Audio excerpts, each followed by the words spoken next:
Assalamualaikum warahmatullahi wabarakatuh. Halo semua, apa kabar teman-teman? Semoga dalam keadaan sehat walafiat. Hari ini kami dari kelompok 4 yang beranggotakan Lulu Inisa, Nurma Alia, Siti Nabila, Salsabila, dan Widya Walia dari Prodi Pendidikan Guru Sekolah Dasar, Fakultas Keguruan dan Ilmu Pendidikan Universitas Juanda Bogor, akan mempresentasikan materi mengenai teknik dan bentuk penilaian. Sebelumnya, terima kasih kepada Ibu Yuworo selaku dosen pengampu. Baiklah, mari kita masuki materi pembahasan. Check it out. Pengertian penilaian. Dalam dunia pendidikan, penilaian dapat diartikan sebagai prosedur atau cara yang digunakan untuk mendapatkan informasi, yang mana informasi tersebut untuk mengukur taraf pengetahuan dan keterampilan siswa. Dan hasil prosedur tersebut dapat digunakan untuk keperluan evaluasi. Adapun pengertian penilaian menurut Peraturan Pemerintah Nomor 19 Tahun 2005, yang mana penilaian ini dapat diartikan sebagai proses pengumpulan dan pengolahan informasi untuk mengukur penilaian hasil belajar siswa. Selanjutnya, terdapat kriteria atau aspek penilaian. Yang pertama, aspek kognitif. Aspek kognitif merupakan aspek yang mencakup pengetahuan dan pemahaman siswa terhadap materi ajar. Guru dapat menilai aspek ini melalui tes tulis, tes lisan, dan penugasan. Yang kedua, terdapat aspek afektif. Ranah dalam aspek ini mencakup segala sesuatu yang berkaitan dengan emosi, misalnya perasaan, nilai, semangat belajar, motivasi, dan sikap siswa. Untuk penilaiannya dapat melalui observasi, penilaian diri, dan yang terakhir yaitu penilaian teman sejawat. Yang ketiga yaitu aspek psikomotor. Aspek psikomotor ini merupakan aspek yang berhubungan dengan keterampilan motorik dan kemampuan bertindak individu.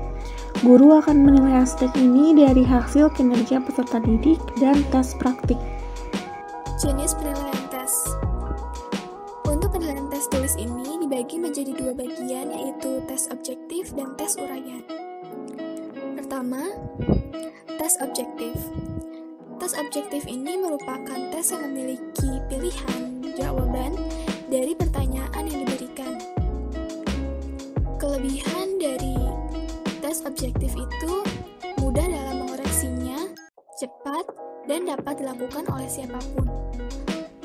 Ada pula kekurangannya, yaitu penyusunan pertanyaan yang memakan waktu lebih lama dan agak sulit. Tes objektif dibagi menjadi 3 bagian, yaitu 1. Tes pilihan ganda. Tes pilihan ganda ini tes yang terdiri dari STEM dan option.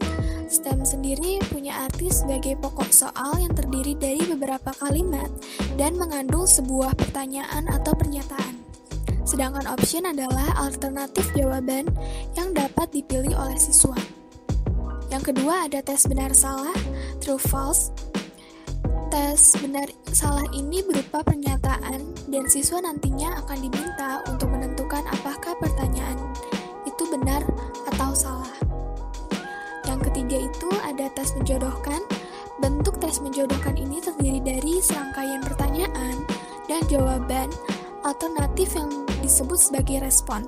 Nantinya siswa itu diminta untuk memasangkan antara permis dan respon.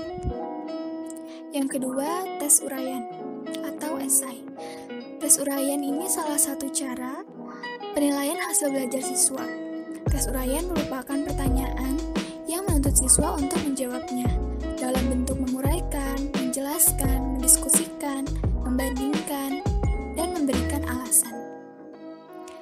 Dengan tes ini, mengharapkan dan diharapkan juga siswa untuk dapat memberi jawaban dengan menggunakan kata-kata sendiri. Tes yang digunakan untuk mengatasi kelemahan daya ukur pada tes objektif. Kelebihan dari tes uraian ini, pertama itu ada menuntut siswa untuk memakai seluruh pengetahuan dalam menjawab persoalan yang disediakan. Yang kedua, menuntut kreativitas siswa untuk mengorganisasikan sendiri jawabannya. Yang ketiga itu dapat melihat jalan pikiran murid dari jawaban yang diberikan. Yang keempat, penyusunan tes ini memudahkan pendidik atau pengajar. Yang kelima sejauh mana pemahaman siswa terhadap materi yang diberikan. Lalu ada juga kekurangan dari tes uraian. Yang pertama itu memungkinkan timbulnya keragaman dalam memberikan jawaban. Terus yang kedua membutuhkan waktu koreksi yang lama. Yang ketiga reliabilitasnya rendah. Artinya skor ini dicapai siswa tidak konsisten. Tes uraian ini dibagi menjadi 2 macam, yaitu yang pertama tes uraian terbatas atau Restricted Response Exercise. Soal jenis ini menekankan pada batas jumlah soal yang diberikan pada siswa serta mengandung permasalahan yang terbatas dan spesifikasi jawaban yang sudah ditentukan. Yang kedua ada tes uraian bebas atau Extended Response Exercise. Soal ini memberikan siswa kesempatan untuk dapat mengemukakan pikiran pada jawabannya. Pada soal ini, guru memberikan kesempatan pada siswa untuk menunjukkan keterampilan mereka dalam melakukan evaluasi. Aturan penyusunan tes menurut Sidin Ali dan Hoirudin tahun 2012, terdapat beberapa aturan untuk menyusun sebuah tes sebagai berikut. Yang pertama dalam tes objektif, satu itu tiap buktirnya pada tes objektif harus didahului dengan penjelasan yang dibuat secara singkat, padat, dan jelas. Terus yang kedua, hindari pengambilan soal yang diambil langsung dari buku tanpa mengubahnya terlebih dahulu. Yang ketiga itu soal harus memiliki kunci jawaban. Yang keempat, untuk tes penjodohan atau menjodohkan, petunjuk yang diberikan harus jelas. Lalu dalam tes uraian, 1. Pertanyaan yang dibuat harus jelas dan tidak mempunyai arti ganda. Yang kedua itu menggunakan pertanyaan dengan hanya untuk mengukur hasil belajar yang kompleks. Yang ketiga itu mulailah dengan pertanyaan dengan kata kerja operasional seperti bandingkanlah, berikan alasan, jelaskan, dan bagaimana pendapat Anda, dan lain-lainnya. Selanjutnya, ada penilaian non-tes. Penilaian non-tes merupakan penilaian yang dilakukan tanpa memberi soal secara tertulis terhadap siswa. Jika sebelumnya penilaian tes dilakukan untuk mengukur aspek kognitif siswa, dalam penilaian non-tes ini dilakukan untuk mengukur aspek afektif dan psikomotor siswa. Dalam penilaian non-tes dapat dilakukan dengan beberapa cara. Ada penilaian unjuk kerja, penilaian sikap, penilaian proyek, penilaian produk, penilaian diri, dan juga portofolio. Berikut untuk penjelasannya. Yang pertama ada penilaian unjuk kerja atau performance assessment.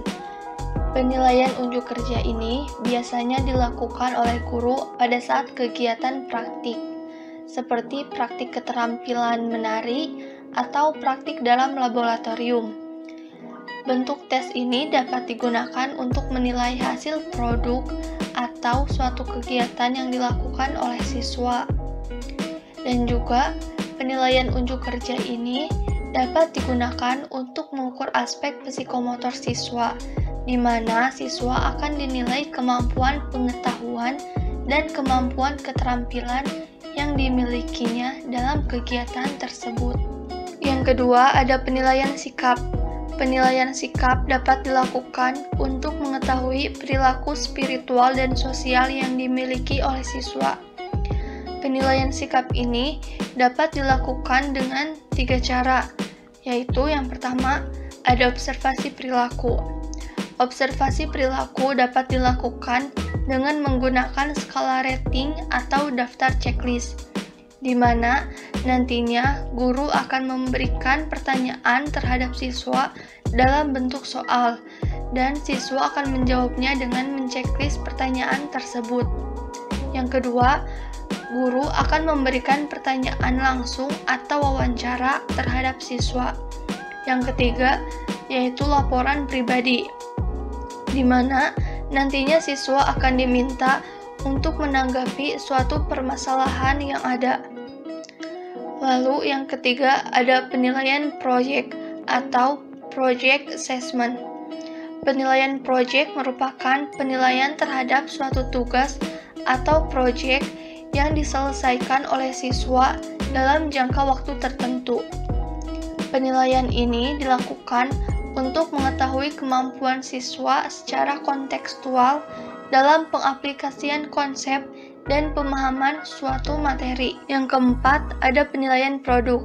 Penilaian produk merupakan penilaian yang dilakukan oleh guru terhadap keterampilan siswa dalam menghasilkan suatu produk. Penilaian ini dimulai dari tahap persiapan, tahap pembuatan, hingga tahap penilaiannya sendiri. Lalu yang kelima, ada penilaian diri.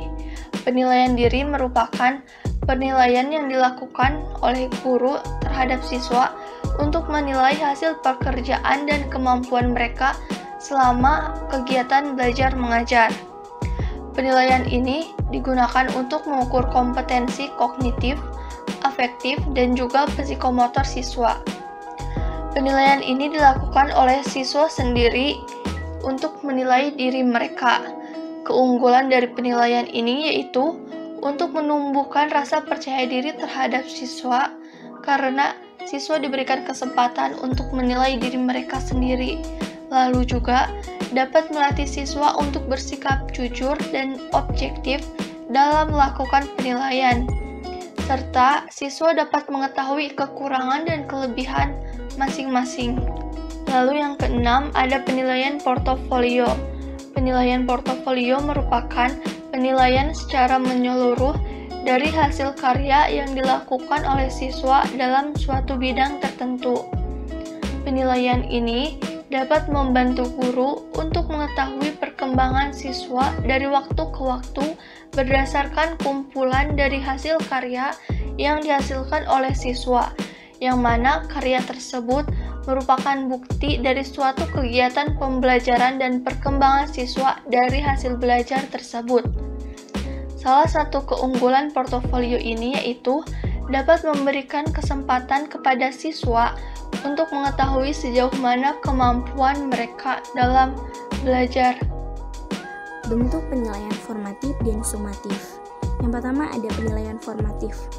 Penilaian formatif ini adalah penilaian yang dilaksanakan oleh guru saat berlangsungnya proses pembelajaran, yang mana memiliki maksud untuk melihat tingkat keberhasilan proses belajar mengajar itu sendiri.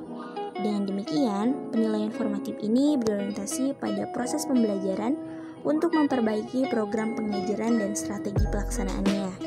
Penilaian ini lebih menekankan pada umpan balik bagi guru dan siswa atas proses belajar yang telah dilakukan, yang mana dapat mendorong proses belajar aktif sebagaimana hal tersebut menjadi prinsip dasar pembelajaran yang berpusat pada siswa. Adapun penilaian selanjutnya yaitu penilaian sumatif. Penilaian sumatif ini adalah suatu aktivitas penilaian yang menghasilkan nilai atau angka yang kemudian digunakan sebagai keputusan pada kinerja siswa. Penilaian ini merupakan penilaian yang dilaksanakan pada akhir unit program.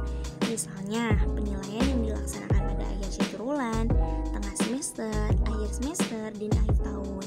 Penilaian sumatif ini juga dapat dilaksanakan pada pencapaian kompetensi dasar tertentu. Jadi, tidak harus menunggu akhir unit program saja. Penilaian ini bertujuan untuk melihat hasil yang dicapai oleh siswa, yakni seberapa jauh kompetensi siswa dan kompetensi mata pelajaran yang dikuasai oleh para siswa. Penilaian ini berorientasi pada hasil, bukan pada proses. Adapun perbedaan dalam konsep teknik tes dan non-tes. Dalam teknik tes terdapat jenis-jenis tes seperti tes formatif, tes sumatif, tes tulis, tes lisan, dan lain-lain. Dalam non-tes terdapat skala bertingkat, kuesioner, daftar cocok, wawancara, observasi, riwayat hidup, dan lain-lain. Dalam aspek tujuan, teknik tes ini bertujuan untuk memperoleh informasi yang berkaitan dengan evaluasi hasil belajar siswa dari segi kognitif.